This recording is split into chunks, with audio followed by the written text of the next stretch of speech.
I honestly did not know there's a meme with that quote. As expected, Pierre, you're exactly right, whatever how it goes. How is this a meme again?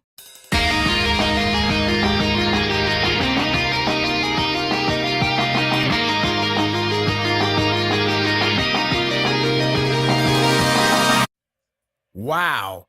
I mean, wow. Now that's why I call it an explosive chapter. It's not just an action packed one, it's a hell of an adrenaline rush that had me on the edge of my seat. It's not an expression, I really was. With many cards placed on the table and few surprises, it was as intense as it can get. And it's not even over yet. First of all, the good news is that Falco and Reiner are alive with a really good save. Reiner just saved him in the nick of time before Eren transforms. Armor Titan's hands were displayed like a flower shape, which is disturbingly nice. It's as if the one who was protected is too gentle for this world. Lo and behold, he's now in the midst of a total warfare. I absolutely love that shot of Falco overwhelmed by the chaos. After rising back up, he happened to see an all-out war with Titans and humans. It's a massacre. One of the effectiveness of long build-up is the deep foundation created within these characters. Falco was practically the underdog of the group, and he was trying to make things better for himself after pressurized by Reiner and others. Mr. Kruger was his only shining light that motivated him to keep it up. Now he's watching his once beloved friend terrorizing his hometown. Not only that, but can't fathom on the site of warfare. Everything is happening too fast for his mind to comprehend. The saddest part to me is how Falco finds out about Reiner's true feeling. Reiner did so well to disguise his problems in front of the kids, but you can't hide it when you're in Titan stage. Reiner has a heart to care for the future generation, but nothing for himself. When he wasn't responding, Falco picks up and gets a clear understanding about him. He has no will to live. He's so broken apart, it's painful to even think about it. Isayama cleverly uses downhill spiral as a tool to prevent himself to get involved with the battle. It's relevant to the character and the ongoing battle. Although the aftermath may be a disaster, but what difference would that make? He meant what he said. He meant to put an end to his misery. From there on, it's a thrilling ride with so many chaotic moments that keeps rising the tension. The teamwork from both fronts is well coordinated and damn impressive in their own ways. 8 Titan is still devastating as ever, with his long arm swing demolishing buildings like nothing. That said, the strengths of the current Survey Corps clearly have evolved significantly from the last bout with his new gadgets and experiences. They're going all maneuvers against him, but the cooperation from other Titans like the Cart Titan won't allow anyone to get close. It's rather cool for Cart to be a carrier for armed men like a tank. Truly fits the name perfectly. Right before it was about to get Thunder Spear, Jaw Titan comes out of nowhere and smacked the hell out of him. Ouch! Even though they overcame that small skirmish, Porco insists that they're at disadvantage with Aquaman lurking around. So, who is the underdog again? Seriously, it showcased that everyone is in the same length, and that's what makes it engaging. This chapter has plenty of great suspenseful moments that had me gasping. To begin with, Eren actually tries to eat Warhammer Titan's user, even when she is crystallized. He will do anything to win, so he chows down, and everyone just froze. The problem is that Crystal is absolutely amazing. That it cannot break at all. It freaking breaks his mouth like someone slashes upper lip off. Even the Thunder Spear didn't penetrate. Lady Taiba can glare all day and nothing will change.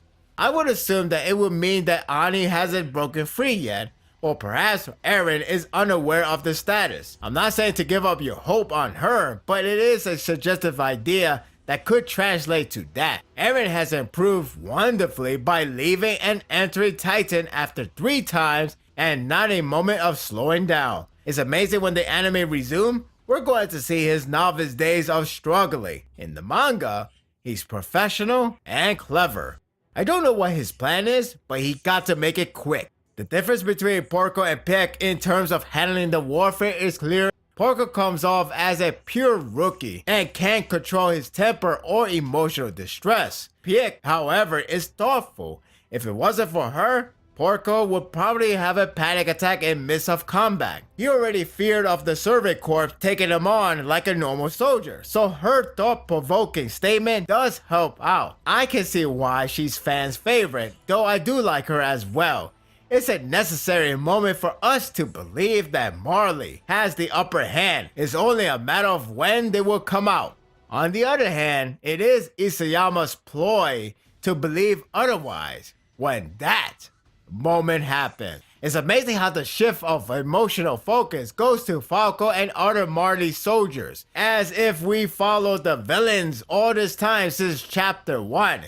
Now finally shifting to the heroes. I do have a bad feeling about the way how the reunion of these soldiers came together at a bad time. Falco is asking for anyone to help Reina, and Gabi arrives in time to hear the news. It will only add fuel for her anger that may come in play in the next chapter. It's crushing to see them in an ongoing process of changing persona, with Falco looking toward and Gabi seeking vengeance. Recall what I just said about Pieck mentioning that they have soldiers all prepared and can take up Paradise Island men. I believe Isayama lured the fans to believe that, only for a response come in play. Finally, we got to see Armin, but no Colossal Titan. It's just a tease for another day to see the debut design. It's kind of distressing to see him transforming on the boat with the battleship, mainly due to his reaction. It's a look of not wanting to do it,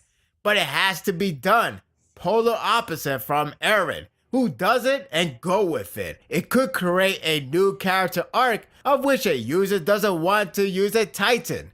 But because he's chosen to wield it, he is left with no choice. The wrong man gets the destructive power. It's on Isayama's call in the end. I really adore the atmosphere and the bone-chilling vibe of the destruction. The Colossal Titan's transformation has proven to be an incredible, explosive, almost like a nuke size. So it happened here again. From afar, it creates a massive shock wave that practically causes a powerful wind gust. After they feel like they may start getting some advantage over the Survey Corps, this happens. From here on, it begins a new chapter of the battlefield. What chapter is it? I'll give you the title. The Fall of Marley. If you look back before finishing the chapter, you would notice that the first half is like a false hope for Marley to win. While the Warhammer Titan is safe for now, it won't be long before Eren does something insane to claim the power. Porco was held back from doing anything irrational. However, the Colossal Titan reminds him of his old friend Bertolt, and that's what it takes to cause him to rage. I am glad that someone here remembers an old friend. The problem is his action is going to cost his team severely.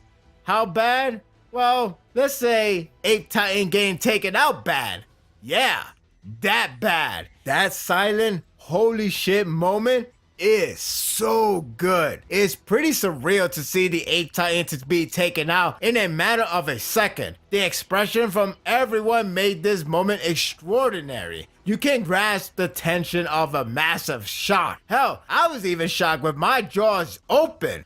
Levi is a real monster out of the two. In that one great double page shot. It's also telling that Isayama creates the sensation of Marley being the victim. We know they are enemy, no doubt, but it doesn't force you to react the same way I did. If you think, good riddance, then that's good. If you think, oh my god, this is painful, then that's good as well. Levi goes for good measure by dropping a grenade inside, and Zeke is now dead. Right? Honestly, I believe something is strange with Zeke ever since the festival began, or even earlier than that. After calming my mind, that one moment I skip here is how he told Eren that he is not his enemy today, but someone or something else.